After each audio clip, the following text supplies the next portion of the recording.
Naam, Bwana Yesu asifiwe. Karibu sana wewe ndugu uliyeokoka katika mfululizo wa masomo yatakao kufanya ukue kiroho unavyoendelea kukua katika maisha yako ya wokovu ulioyachagua kwa kumpokea Yesu Kristo kuwa Bwana na Mwokozi wa maisha yako tangu ulipoongoza sala ya toba baada ya kusikia Injili na kumwamini Yesu Kristo kwamba ndiye Mungu na ni Mwokozi pekee wa maisha yako. Karibu sana. Somo letu la kwanza katika kujifunza habari ya wokovu wetu, habari ya wokovu uliopokea, ni somo la kukulia wokovu. Katika hili somo utajifunza ni nini maana ya mwanzo wa maisha mapya, nini maana ya wokovu. Utajifunza kuhusiana na nini maana kuzaliwa mara ya pili, na utajifunza ni uumbaji wa kiumbe kipya unafanyikaje, ambaye ndiyo wewe kiumbe kipya, ambapo kwa sababu wewe uliyempokea Kristo Yesu umefanyika kuwa mpya. Sawa? Sasa ulifanyikaje kuwa mpya? Ulizaliwaje mara ya pili ambapo ukatokea kiumbe kipya? Utajifunza. Na utajifunza mambo ambayo unayapata unapoendelea kukua katika wokovu wako. Sawa? Mambo unayoyapata ni kama ni faida. Na kitu kingine utajifunza kuhusiana na mambo muhimu unapotembea na Mungu. Ni yapi uyashike na uyafanye?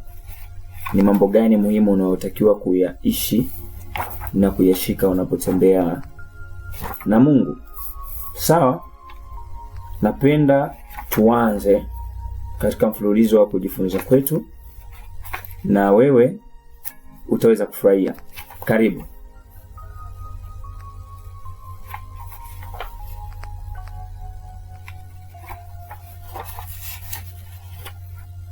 Sawa.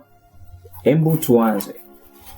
Somo letu la kwanza kama nilivyosema linaitwa kukulia wokovu. Kukulia wokovu. Na tunaanza kujifunza kwa habari ya utangulizi mfupi kuhusiana na mwanzo wa maisha mapya, yani kuokoka. Tumeelewana? Mwanzo wa maisha mapya yani kuokoka. Haya maisha mapya uliyoyapata maana yake ni maisha ya ndani ya wokovu. Ni maisha uliyoyapata baada ya kumkiri Yesu Kristo kwa kinywa chako kwamba yeye ni Mungu na ni Mwokozi pekee wa maisha yako. Pale ulipoongozwa sala ya toba, tena ukampa Yesu Kristo maisha yako, na wewe ukachukua maisha ya Yesu Kristo yawe ya kwako. Sawa? Kwa maisha mapya yani wokovu au kuokoka ni maisha unayoishi mara baada ya kumwamini Yesu Kristo kwa moyo wako kwamba yeye ni Mungu na ni Mwokozi pekee wa maisha yako. Pale ulipohubiriwa Injili, sawa? Na ukamkisha baada ya kumwamini kwenye moyo wako, ukamkiri kwa kinywa chako. Sawa? Baada ya kufanya ukiri wa kinywa chako, hapo tunasema umeingia katika maisha mapya. Kwa nini? Hili ni jambo la kiroho zaidi kuliko ambavyo unaweza kudhani. Hata katika namna za kiulimwengu, watu huanza maisha mapya mara baada ya ukiri wa vinywa vyao, au kwa jina jingine mara baada ya viapo, au kwa jina jingine mara baada ya mkataba, makubaliano ya kimkataba. Mfano, ili watu waanze maisha mapya katika hapa duniani, katika upande wa ndoa, lazima wafanye kiapo cha ndoa, wafanye ukiri wa vinywa wa ndoa. Sawa? Ili mtu aweze kuingia katika nafasi ya urais, lazima aapishwe, afanyiwe kiapo cha kinywa. Kumbe kwa kufanya kiapo cha kinywa watu huweka agano na watu huingia katika maisha mapya. Kwa nini ni maisha mapya? Kwa sababu wameingia katika namna nyingine ambavyo imeongezea katika maisha waliokuwa naishi. Kuna namna wameiongezea kuishi kwao. Hata mfanyakazi anapoenda kuajiriwa lazima aape, tuseme kwa kiapo kile kinatambulikana kwa jina la mkataba. Aidha ni wa maandishi au uwe wa kinywa, lakini huo yani ameapa huyo mtu. Tumeelewana? Amekiri kwamba mimi fulani nakiri kwamba nitasimamia sijui mali za umma, sijui mali za kampuni, mali za nini. Anaingia kwenye maisha mapya kama mfanyakazi. Ndio maana baada ya hapo mtu akisha hapa, kama ni kwenye ndoa, anaanza kuitwa mwanandoa. Akiapishwa kama rais, tunaanza kumuita rais. Sawa? Okay. Hiyo ni mwanzo maisha mapya. Yani kuokoka ni maisha unayoishi mara baada ya kumwamini Yesu kwenye moyo kwamba ni Mungu na Mwokozi pekee maisha yako, na kisha ukamkiri kwa kinywa chako kwamba yeye ni Mungu na Mwokozi pekee maisha yako. Sawa? Twende tukajifunze sasa nini maana ya wokovu. Sawa? Nini maana ya wokovu? Wokovu kama neno wokovu ni hali ya kuokolewa. Ni hali ya kunusurishwa kutoka katika hatari fulani, au kuokolewa kutoka katika hatari fulani katika hali ambayo si njema na kuingizwa katika hali iliyo njema. Hiyo ni maana ya wokovu katika hali ya kawaida. Kuokolewa. Sawa?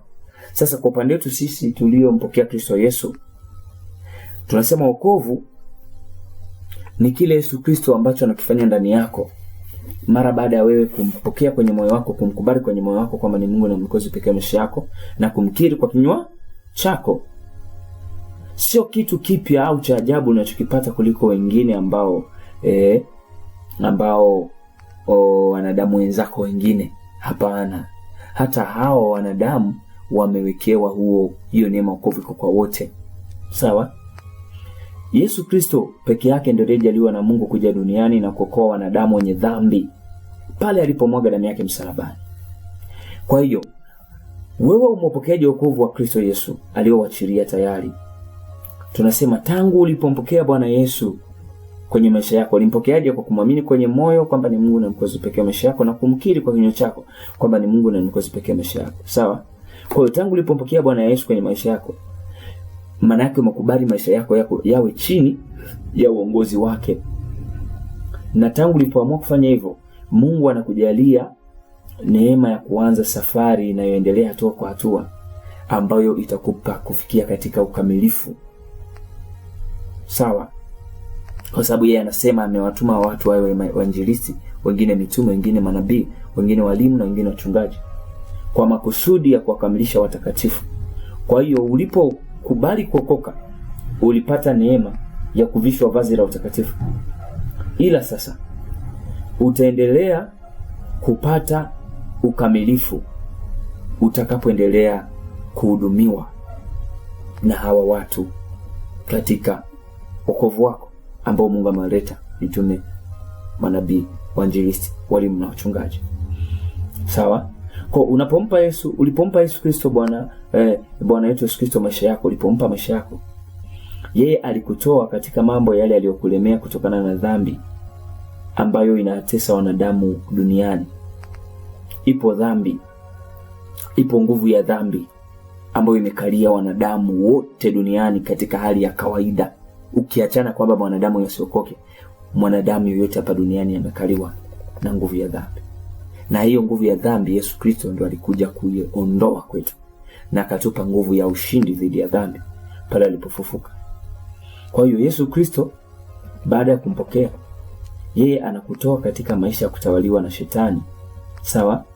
Ambayo yana hukumu ya adhabu ya Mungu ndani yake. Anakutoa katika njia ambazo ni mbaya, anakuleta katika ushirika mtakatifu na kukupa furaha ya maisha ya umilele katika ufalme wa Mungu. Sawa? Anakuleta katika maisha matakatifu huku ukiwa unahusiana naye, una ushirika pamoja naye. Sawa? Alafu mara baada ya hayo, mwisho wake, ikiwa umeutunza utakatifu, unapewa uzima wa milele. Kwa hiyo unapookoka, unahamishwa kutoka katika ufalme wa giza na kuingizwa katika ufalme wa Mungu, yani ufalme wa nuru. Wakolosai sura ya 1 mstari wa 13 mpaka 14. Neno linasema, naye alituokoa katika nguvu za giza, akatuhamisha na kutuingiza katika ufalme wa mwana wa pendo lake, ambaye katika yeye tuna ukombozi, yani msamaha wa dhambi. Sawa? Neno hili linaeleza ukweli na kuonyesha undani wa uzito halisi wa jambo lililotokea kwako siku ile ulipompa Yesu Kristo Bwana Yesu Kristo maisha yako. ulipookoka. Ndio jambo lililotokea. Alifanyaje? Alikuhamisha kutoka katika nguvu za giza akakuingiza katika ufalme wa mwana pendo lake. Huyo ni Mungu. Sawa? Kwa hiyo Yesu Kristo alipokuwa pale msalabani alituwakilisha mimi na wewe mbele za Baba yetu wa mbinguni.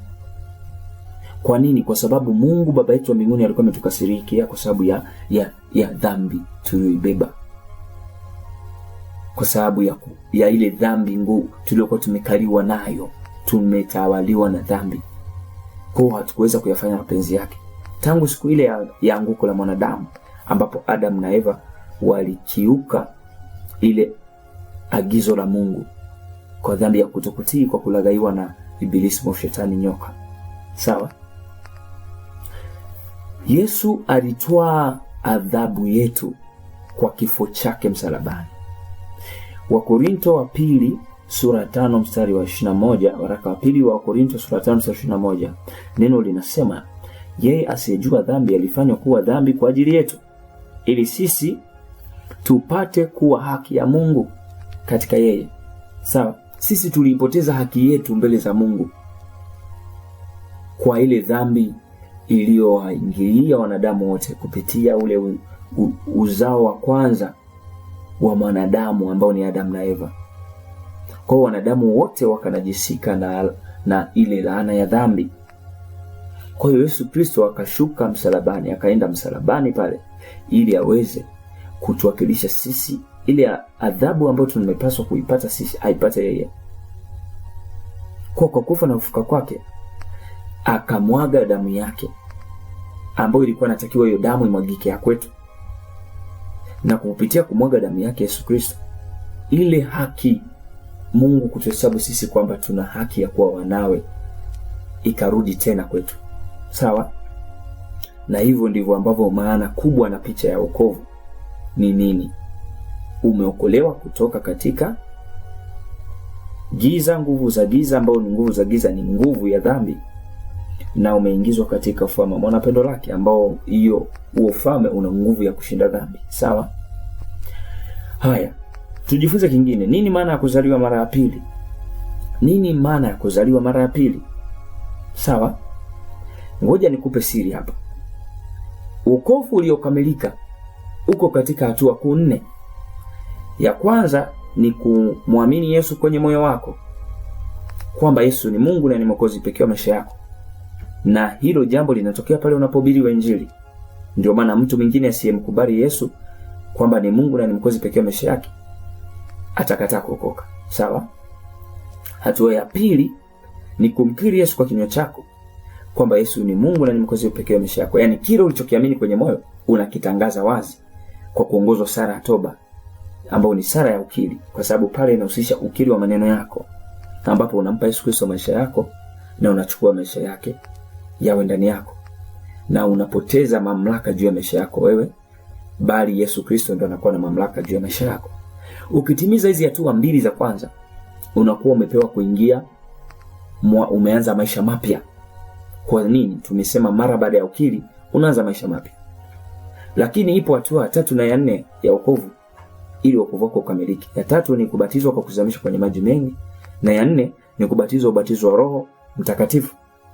Sasa unapobatizwa kwa ubatizo wa kuzamishwa kwenye maji mengi na kisha ubatizo wa Roho Mtakatifu, unapewa kuzaliwa mara ya pili. Kumbe hatua ya kwanza na ya pili ya wokovu unapewa kuanza maisha mapya, na hatua ya 3 na ya 4 ya wokovu wako unapewa kuzaliwa mara ya pili. Tumeelewana? Sasa hiyo hatua ya 3 na ya 4 ni ipi? Hiyo hatua ya 3 na ya 4 ni kubatizwa kwa kuzamishwa kwenye maji mengi na kubatizwa ubatizo wa Roho Mtakatifu. Sawa? Kwa pamoja hizi hatua ya 3 na ya 4 zinaitwa ubatizo. Sawa? Na zile hatua ya kwanza na ya pili inaitwa kuamini. Ndio maana Yesu akasema katika ile Injili ya Mathayo sura 28 mstari wa 19, enendeni ulimwenguni mote